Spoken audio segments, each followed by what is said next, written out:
네, 정상회담을 마친 트럼프 대통령이 조금 전에 워싱턴에 도착을 했는데요. 도착하자마자 트위터로 북미 회담에 대해서 얘기를 했습니다. 워싱턴 연결해서 자세한 소식 알아보겠습니다.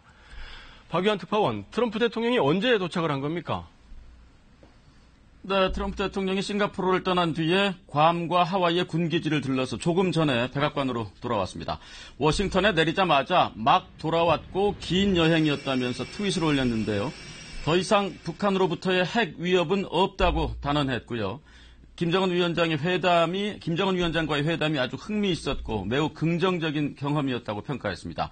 또 오바마 대통령은 북한이 가장 위험한 문제라고 말했지만 더 이상 그렇지 않다면서 오늘 밤 편히들 주무시라고도 했습니다. 회담 결과에 대해서 만족스럽다는 뜻 같네요. 네, 북한의 비핵화 의지를 그만큼 신뢰한다 이런 얘기로 들리는데요. 트럼프 대통령은 회담 이후 인터뷰 때마다 김 위원장을 믿는다고 강조했는데요. 특히 오랜 사업을 통해 얻은 직감으로 확인을 했다고 말하고 있습니다.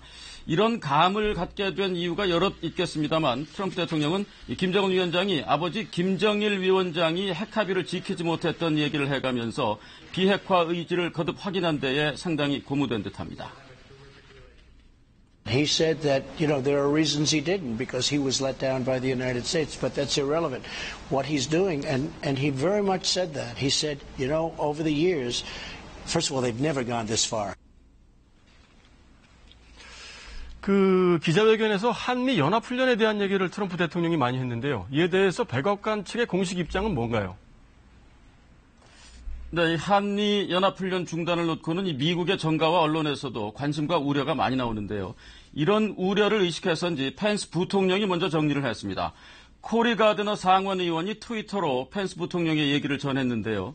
전쟁 게임이 아닌 이 정기적인 준비태세 훈련과 교환 훈련은 계속될 거라고 분명한 입장을 밝혔다는 겁니다. 또 이후에 백악관 관계자도 한 해에 2차례 하는 전쟁 게임은 그만둘 거고 통상적인 준비태세 훈련은 계속될 것이라고 확인을 했습니다.